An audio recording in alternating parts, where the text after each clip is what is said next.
The clearing fell silent, as if the forest itself had drawn a breath. Sunlight filtered through a high canopy, and dust motes drifted like tiny galaxies. In the center, a battered ring of roots and flattened ferns marked the arena.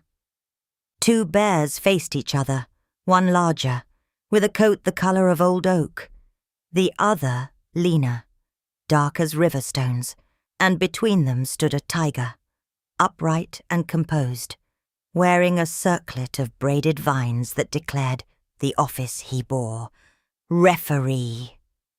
The animals gathered in a wide, respectful circle, every eye fixed on the unlikely contest that would decide the title of King of the Jungle. There was solemnity in the moment.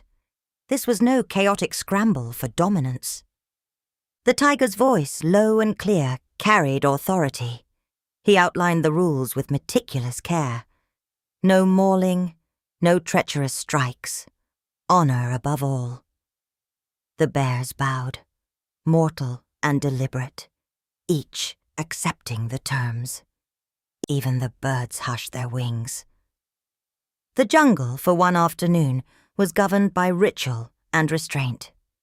The bears advanced as one might approach an ancient rival, slowly, deliberately testing the ground. The larger bear planted his paws like pillars, every movement measured. The leaner one danced on the balls of his feet, quick as a shadow at dusk. They circled, a study in contrasts, mass versus momentum, weight against agility. The tiger watched, ears twitching, whiskers quivering. His eyes were the steady hinge on which this peculiar law balanced. When the first strike came, it carried the soft slap of paws on fur, rather than the savage crash one might expect. The larger bear moved with surprising grace, stepping forward and delivering a measured shoulder into his opponent's side. The audience gasped, then murmured. The leaner bear answered with fleet jabs, feints that drew laughter from the monkeys perched above. Rounds blurred in a rhythmic cadence. Attack, parry, reset. The tiger called the counts with a voice that cut through sound, like a bell clear, impartial, unyielding. As the match progressed, it became less about brute strength and more a portrait of character.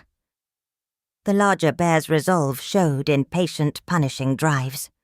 The leaner's determination glowed in bursts of speed and cunning footwork.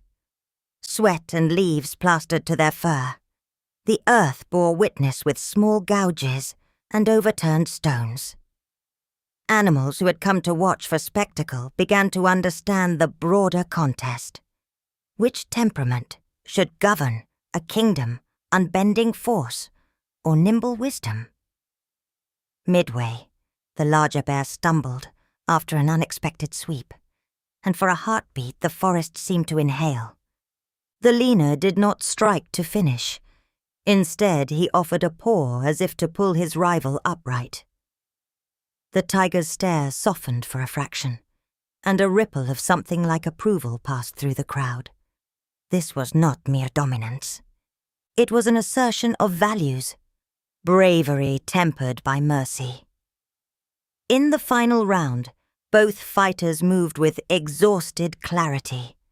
Blows landed, but so did breathless laughter from those who had learned to care. When the horning call of a distant hornbill announced the end, the tiger stepped forward with the circlet. He paced the ring and spoke in a voice that carried the authority of the trees themselves.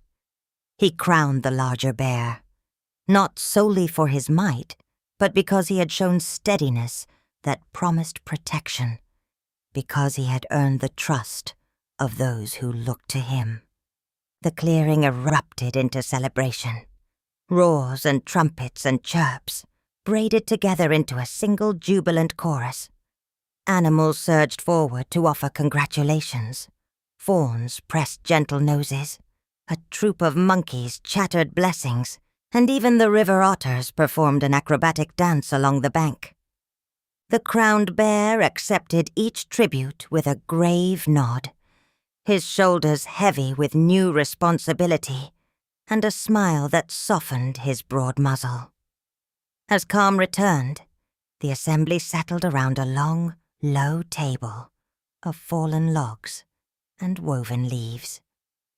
Plates of roasted tubers, bowls of ripe berries, and great slabs of salmon, fresh from the stream, were set before them. The meal was prodigious, a shared feast that spoke of communal bonds. Stories flowed as freely as the river, recollections of trials faced, of narrow escapes, of the reasons they had gathered. Laughter punctuated the clatter of paws and beaks. When the last ember of the fire had warmed their bellies, a line of fishing rods, twisted vines with hooked bone, were passed around. They drifted to the riverbank in unhurried procession.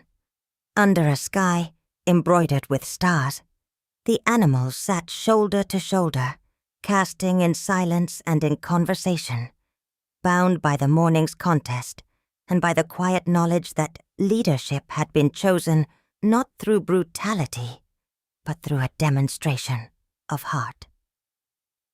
The jungle, for a night, was whole.